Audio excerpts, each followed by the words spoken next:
Assalamualaikum warahmatullahi wabarakatuh. Bismillahirrahmanirrahim. Wilujeng enjing barudak kelas 2 Sampurasun. Kumaha kabarna barudak? Mugi aya dina kasehatan oge aya dina kalancarannya diajar daringna. Dinten ayeuna Bapak bade ngadugikeun materi basa Sunda ngeunaan bermain di lingkungan. Aya dina pangajaran kadua nyaeta kaulinan kanggo kelas 2 semester kahiji dina buku Geger Sunten. Kompetensi dasarna kanggo kelas 2 nyaeta memahami teks sederhana. Kumaha paham kana eusi bacaan. Di bumi barudak bukaan buku pangajaran kadua di dinya aya teks anu kedah dibacanya. Kumaha macana nyaeta membaca nyaring.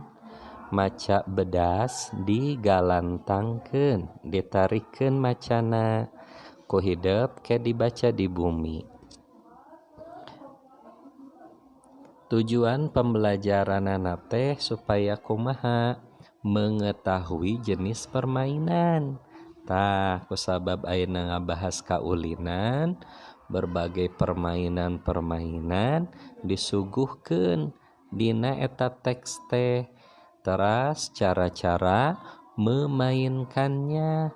Kumaha ta cara-cara ngaulinkeunana teh? Aya anu ku berupa gerak, lagu, oge gambar. Eta tujuan pembelajaranana. Tah ayeuna orang lebet kana pembahasan materi nanya kaulinan. Naon anu disebat kaulinan barudak? Kaulinan teh kagiatan anu dipigawe ku dua urang atawa lobaan. Di mana cenah? Tempatna bisa di buruan, pekarangan rumah, oge bisa di lapang. Di dieu disebatkeun rupa-rupa kaulinan teh kumaha. Tah aya kaulinan kahiji anu kanggo budak awewe khusus. Oge aya kaulinan anu diulinkeun ku budak lalaki atawa kaulinan anu bisa diulinkeun babarengan budak lalaki sareng budak awewe. Oge kaulinan teh aya anu ngagunakeun alat, oge aya anu dikawihkeun, dilagukeun. Ayeuna Bapak tos ngarangkum sababaraha ngaran-ngaran kaulinan. Yuk ilikan. Di dieu aya ucing sumput. Ucing sumput teh tiasa disebat ucing 25. Eta ku barudak biasana sok diulinkeun di bumi dina waktu luang lamun nuju keur ameng. Terus aya sondah, beklen. Sondah, beklen eta kaulinan biasana ku budak awewe.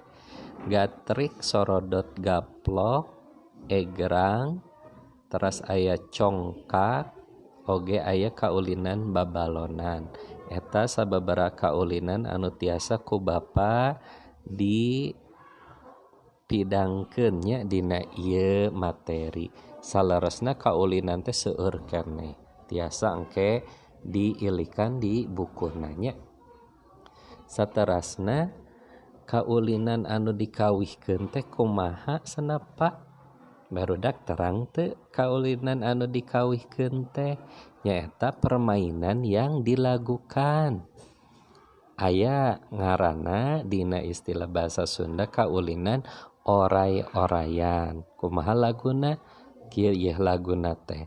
Oray-orayan luar leor mapai galeng jeung sajabana. Teras aya kaulinan cingciripit. Nu dibahas dina buku kaleresan nyaeta ngabahas cingciripit. Ieu laguna kupingkeun nya ke tuturkeun ku barudak di bumi. Cingciripit tulang bajing kacapit, kacapit ku bulu pare, bulu pare seseukeutna.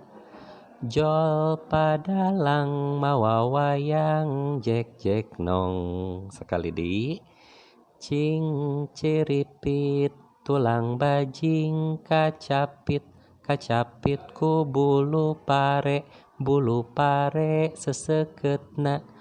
Jol padalang mawa wayang jek nong.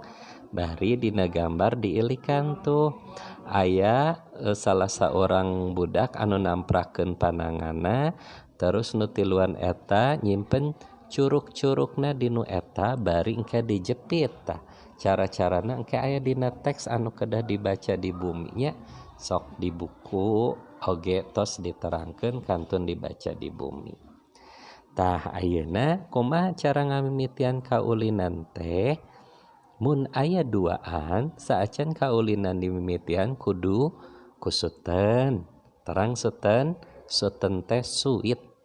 Aya anu nganggo cingir, aya anu nganggo indung leungeun sareng curug.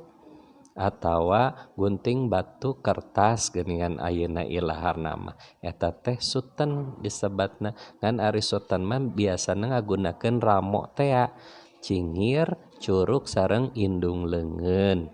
Teras mun lobaan keur nangtukeun mimiti kaulinanana teh nyaeta ku Hompimpah. Arapal teu laguna Hompimpah? Yuk urang lagukeun deui. Hompimpah alayum gambreng, maijah make baju rombeng. Kumaha cara Hompimpah teh? Biasana leuwih ti duaan kan? Tangtukeun aya anu nang karak leungeunna, aya anu nang kuban jiga dinu gambar eta.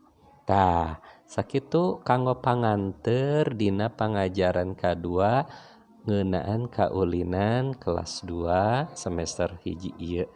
Prung di bumi maca teksna oge kerjakeun sakur-sakur pancen anu aya dina bukuna. Hatur nuhun sakitu ti Bapa. Wassalamualaikum warahmatullahi wabarakatuh.